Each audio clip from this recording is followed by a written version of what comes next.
Um homem questiona qual a pior tortura que um ser humano pode sofrer e descobre o que nos torna monstros. Uma mulher acorda e percebe que está em um caixão a 7 palmos. Um jovem volta para casa e cruza o caminho de seu maior perseguidor. Esses são 3 pesadelos que você encontra no meu novo livro.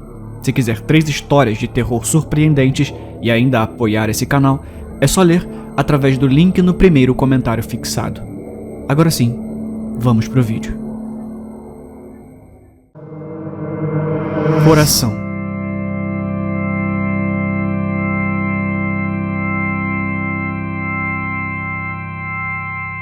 Nossa filha nasceu morrendo.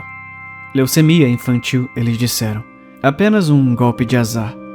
Os glóbulos brancos dentro dela, projetados para protegê-la do perigo, começaram a atacá-la, apodrecendo-a de dentro para fora. Sua mãe e eu, também designados para protegê-la, não podíamos fazer nada além de observar enquanto ela definhava lentamente. Nós a chamamos de Viv, abreviação de Vivienne, que significa viva em francês, desafiadora, mas, em última análise, não é profético sobre seu destino. Enterramos Viv no seu 5º aniversário. Após 5 anos de sofrimento constante, nossos amigos e familiares esperavam que sentiríamos algum alívio quando ela finalmente falecesse. Em vez disso, o desgosto continuou, tão onipresente e sufocante como sempre. Realizamos sessões espíritas, queimamos incenso, usamos tabuleiros Ouija, qualquer coisa para tentar mantê-la, ou alguma pequena parte dela, viva. Foi tudo uma perda de tempo. E sabíamos disso, mas nunca desistimos. Até que uma manhã, ao sair do banho, notei algo desenhado no vapor do espelho do banheiro. Um coração. Presumi que minha esposa tivesse deixado para mim, mas quando entrei no quarto, encontrei-a dormindo profundamente. No momento, guardei a imagem para mim, presumindo que a tivesse sonhado, mas então comecei a ver isso em outro lugar. Um coração desenhado na neve recém-caída, sem pegadas por perto. Um coração feito com caneta esferográfica em um novo bloco amarelo que acabei de desembrulhar do plástico. Um coração disposto com vagens em cima do bolo de carne no meu jantar de micro-ondas. Viv morreu antes de termos ensinado a escrever adequadamente, mas ela sabia o que aquele símbolo significava. Amor. Achei que isso significava muitas coisas, que ela estava segura, que ela estava feliz, que ela ainda estava conosco. Finalmente, reuni coragem para contar à minha esposa. Ela não aceitou bem. Tudo começou com descrença, então raiva. Mostrei a ela fotos que tirei dos símbolos, mas é claro que não havia nenhuma prova de onde eles vieram. Eu poderia tê-los desenhado sozinho, disse ela. Ela teve certeza de que eu estava brincando com suas emoções. Eu entendi como ela se sentia. Ela não queria ter muitas esperanças e vê-las destruídas. Isso não me impediu de gritar com ela. Isso não me impediu de jogar o prato na parede. Ela saiu furiosa de casa e eu não a impedi de ir. Foi então que senti isso. Falta de ar, dormência no braço esquerdo, uma dor aguda no meu peito. Eu caí no chão, percebendo o meu erro. Coração. Viv não estava dizendo que me amava. Ela estava tentando me avisar.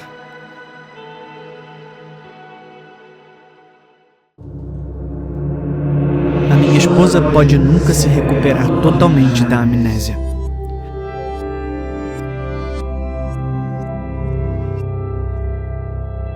Mulher dada como desaparecida após atropelamento. A vítima foi atropelada por um carro não identificado. Transeuntes testemunharam a mulher bater a cabeça na calçada antes da chegada da ambulância.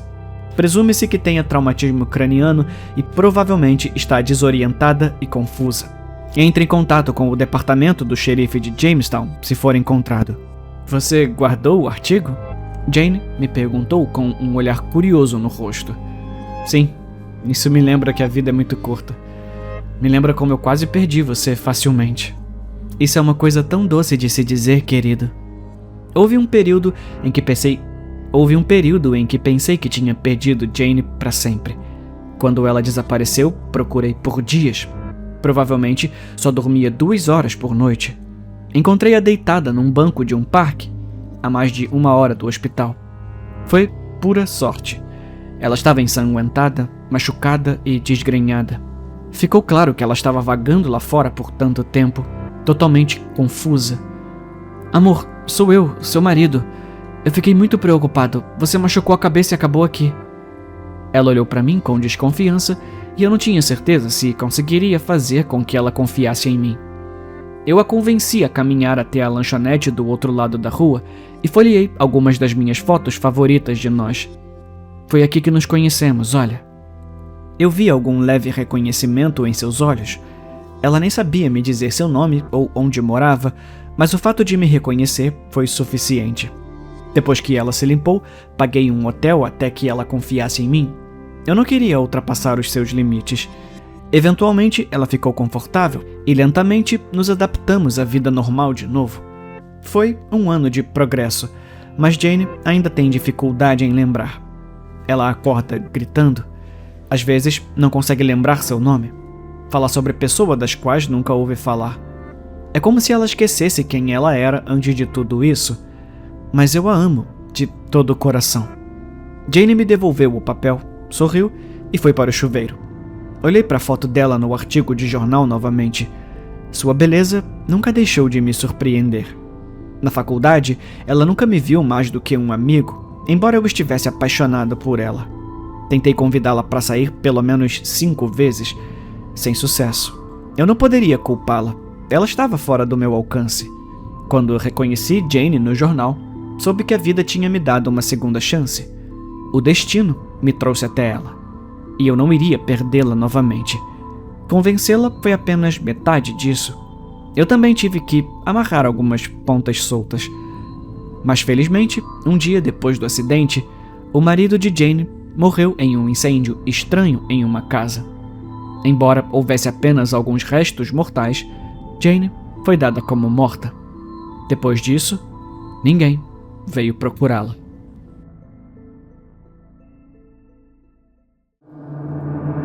Uma carta aberta para Hannah, o anjo da guarda da minha filha.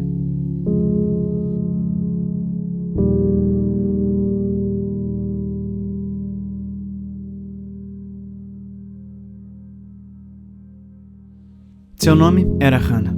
Você tinha 10 anos quando nos conhecemos, a mesma idade de Abby, e tinha tranças loiras e adorava jogar jogos de terror, embora eles lhe dessem pesadelos. Você quase morreu uma vez porque um garoto da escola trouxe uma barra de Snickers para o almoço. Depois que você saiu do hospital, os mesmos valentões que cuspiram em Abby encurralaram você no parquinho e disseram que enfiariam amendoins na sua garganta se você não fizesse o dever de casa deles. Abby chegou em casa chorando. Conversamos com o seu professor e seu diretor. E então você, Abby e outras 6 crianças fizeram uma apresentação sobre alergias para toda a escola. Isso não impediu o bullying. Porém, a partir de então, você e Abby eram inseparáveis. Quase todos os dias, entre 3 e 6 horas, o som de risadas doces e inocentes enchia nossa casa. E eu até pude me deleitar com sua amizade sempre que vocês duas me ajudavam a preparar guloseimas para os intermináveis eventos de arrecadação de fundos da igreja. No final, sempre dei a vocês duas um presente especial por serem ajudantes tão maravilhosas. Abby desmaiou na véspera de Ano Novo. Achamos que poderia ter sido uma simples febre, mas depois de 2 dias de náusea e vômito, a levamos ao hospital. Depois de não sei quantos testes, descobrimos com o que estávamos lidando. Ela precisava de um transplante. Eles me examinaram, além de uma dúzia de outros parentes. Certamente haveria uma correspondência em algum lugar. Não tivemos essa sorte. Nem você, nem seu pai nos disseram que estavam fazendo o teste, provavelmente porque não sabiam se iriam passar por um procedimento tão perigoso. Mas devido a uma confusão de alguns documentos importantes, descobri que você era uma candidata perfeita, e meu coração disparou. Certamente, a qualquer momento, você me contaria a notícia maravilhosa. Você não fez isso. Isso me colocou em uma posição difícil. Esperei por você no portão da escola. Agi como se nosso encontro fosse uma coincidência. No começo, você insistiu em voltar para casa sozinha, mas depois que aqueles valentões passaram, você entrou direto. Durante todo o caminho para casa, você não conseguia me olhar nos olhos enquanto conversávamos sobre a situação de Abby. Do lado de fora da sua casa, pedi que você esperasse. Do banco de trás, peguei um recipiente de plástico cheio de biscoitos e ofereci uma guloseima, como nos velhos tempos. Então, nos abraçamos e nos despedimos, ambos chorando. Mais tarde, seu pai ligou do hospital. Eu já sabia o porquê, mas levei 15 minutos para ele entender. Você sofreu uma reação alérgica. Os médicos fizeram tudo o que puderam, mas o resultado final foi que seus rins ficaram subitamente disponíveis. Abby pegou o da esquerda e o da direita foi para uma menina de 9 anos com grandes olhos verdes. Seu pai ainda recebe cartas sobre o progresso dela. Seu nome era Hannah, e você salvou a vida da minha filha naquele dia. E por isso, nunca, jamais esquecerei você. Um jogo de chá quebrado.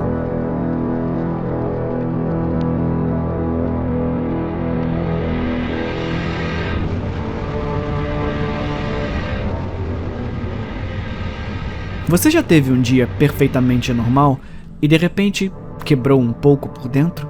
Porque pisou em algum vidro quebrado, esquecido há muito tempo, e parece que nunca consegue limpar tudo e esquecer? De qualquer forma, minha mãe me enviou algumas fotos antigas de família. Eu estava olhando para elas quando me cortei. Lá estava uma foto minha e do meu tio. Aquele jogo de chá que ele me deu no meu aniversário de 8 anos, sentado na nossa frente. Aquele com rosas vermelhas e pequenas vinhas verdes que se estendiam sobre a porcelana rosa brilhante. Foi então que senti uma pontada de frio familiar e a sola do meu pé começou a sangrar. Inclinei-me e tirei o caco do meu pé. Um lado era brilhante, o outro era rosa pastel com um pequeno fio de videira verde. Tinha quebrado há muitos anos, o jogo de chá. O tio Márcio disse que queria brincar. Ele gastou R$ 25 nisso e agora era hora de brincar. Eu disse não a ele. Eu disse a ele que não queria brincar. Então, o jogo de chá foi empurrado para fora da mesa. Ele se quebrou em tantos pedacinhos. Eu os limpei naquele dia. Meus dedos ficaram cortados nos cacos. Eu escondi os pedaços no lixo e nunca falei sobre isso. Afinal, era apenas um jogo de chá. Mas, por alguma razão, às vezes, quando penso naquele jogo de chá e nos pedacinhos quebrados, eu não consigo deixar de pisar nos cacos novamente. Eu limpei e limpei. Eu até me mudei. Morei em estados distantes de onde aquele jogo de chá quebrou, mas continuo encontrando os cacos. Eu ainda continuo me cortando. À noite, sonho com o bule de chá. Seus cacos se juntando, cada um em seu lugar, com as rachaduras ainda visíveis. Está quebrado e está com raiva por estar quebrado. A porcelana se espalha num sorriso sinistro, uma boca aberta de dentes vingativos. Está com fome, morrendo de fome. Isso me diz que só o sangue curará as fissuras. Acordo com novos cortes. Está piorando desde que vi aquelas fotos. Onde quer que eu ande, pareço encontrar os fragmentos com meus pés. Eles cortam e se enterram em minha carne. Quando me deito na cama, encontro pedaços afiados, esperando pela minha pele. Quando me seco depois do banho, a toalha fica forrada com pequenos cacos rosados. Perdi muito sangue agora. É tudo profundo e são muitos. Não tenho certeza de quanto tempo mais eu tenho. Eu gostaria de nunca ter visto aquele jogo de chá.